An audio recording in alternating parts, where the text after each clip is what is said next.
everyone. It has been a while I didn't make any new videos because me and my family are in quarantine. So I decided to do something new. Today I'm going to make a McDonald's meal by myself. So I need a muffin, some cheese, an egg, a piece of meat, and some fries.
So this is the one from McDonald's.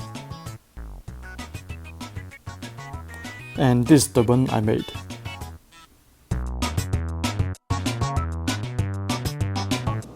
So finally I finished the burger, the fries, and the sauce.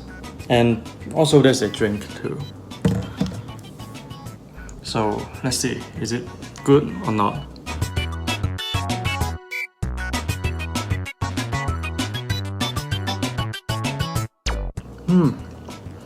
The fries is really good.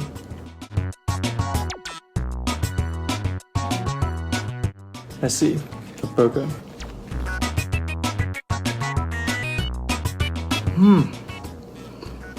It's really good. It's even better than the one in McDonald's.